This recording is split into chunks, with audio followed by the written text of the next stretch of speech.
Na verdade, a discreção do Dom Luiz não tinha a ver com atitude política nem omissão, não. Na verdade, era o modo dele ser. E, na verdade, mais do que isso, ele acreditava de que isso funcionava e que muita conversa, muito papo, muito discurso, muito texto, muito livro, não produzia o mesmo que aquele trabalhozinho dele miúdo, não é, de sugerir que as pessoas tomassem nas próprias mãos o seu próprio destino.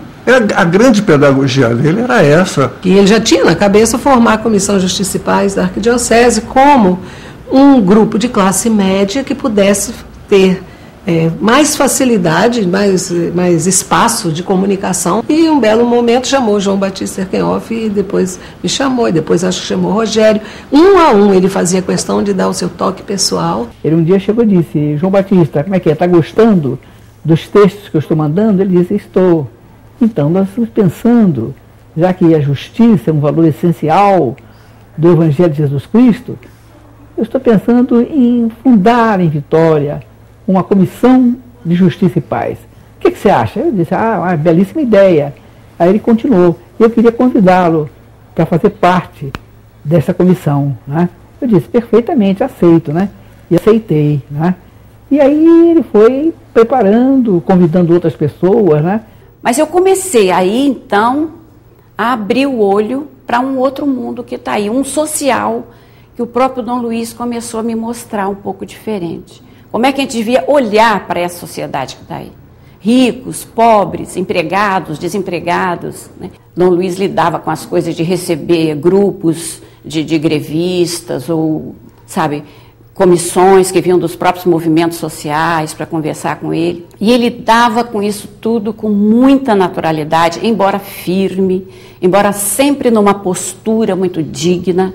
E num dado momento ele resolve praticar diretamente na base esses conceitos que ele coordenava enquanto bispo. E vai lá para uma comunidade, lá para a base, para um bairro, né? Aliás, eram 3 bairros, Aribiri, Ataíde e Cavalieri, vai lá atuar como padre. Sendo bispo, ele atua como padre. Eu me lembro até de um fato interessante, que o meu marido, quando viu pela primeira vez, virou e disse assim: mas esse é o bispo?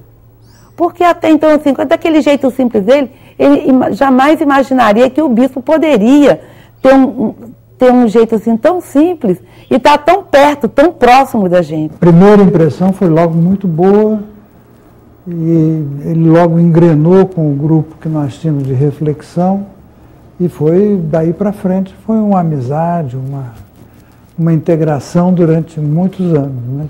E Dom Luiz foi uma peça fundamental para as pessoas do grupo acompanharem isso, sentirem essa mudança, entenderem o que era a mudança, aquilo que o Papa chamava do adjornamento, né? Aquilo foi possível para nós assimilarmos com mais rapidez através dos diálogos com Dom Luiz. A minha relação com Dom Luiz, e posso dizer do movimento estudantil, se estabelece na década de 70. E nós viemos pelo Jerônimo Monteiro, uma passeata que foi muito bem acolhida pela população, papéis picados, mas quando nós chegamos na Praça 8, a Polícia Militar fez um cerco ao nosso movimento, e ali tem uma lembrança extraordinária, porque o acolhimento aos estudantes, aos jovens, se deu pela abertura da catedral. Dom Luiz mandou abrir a catedral para nos acolher, nos proteger, nos dar segurança naquele momento.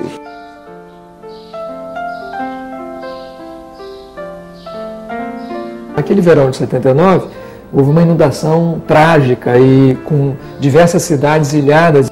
Nós fomos lá, Dom Luiz percorreu cada uma das comunidades em Colatina para prestar solidariedade e oferecer todo o apoio da igreja.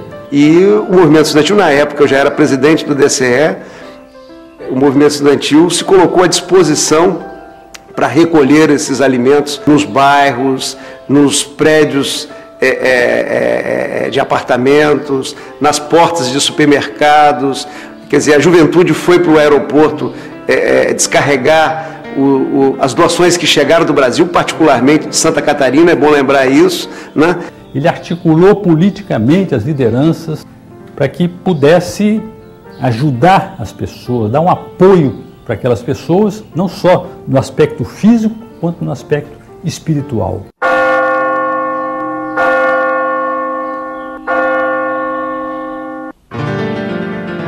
No dia 4 de abril de 2003, ficamos sem a presença de Dom Luiz entre nós.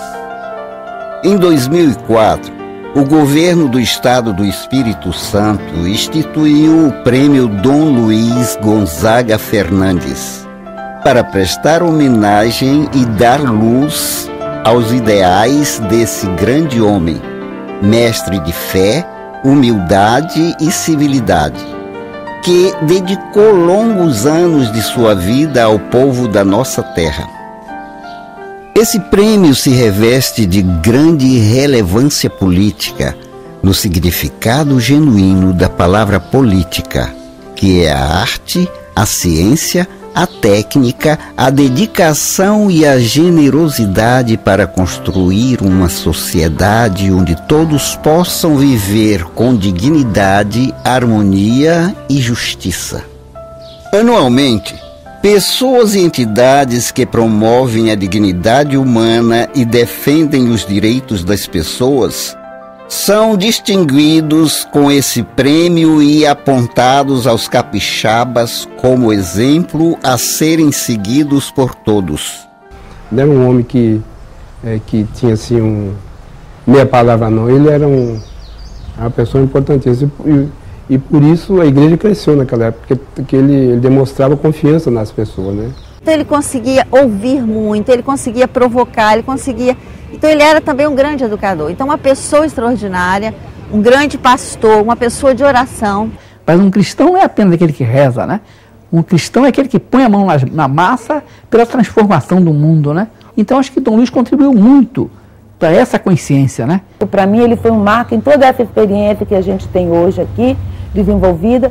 Para mim, a partir daquele momento, a partir da equipe que ele formou, a partir da postura dele, foi um marco que se estendeu por todo esse estado. A solidariedade humana tem sido trocada, infelizmente, pelo egoísmo.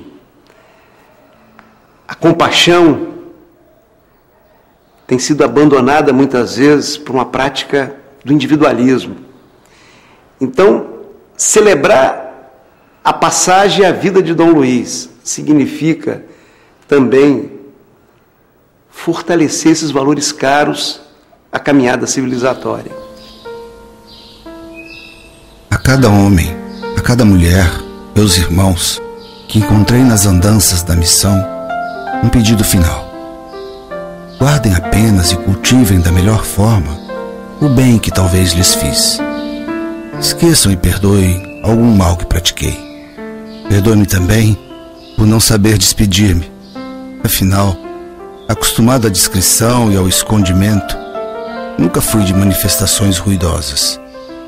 E se algo houvera a festejar na tarefa cumprida, se alguma glória, se algum prêmio, se alguma flor, depositem nas mãos desses inumeráveis e maravilhosos servidores do povo de Deus.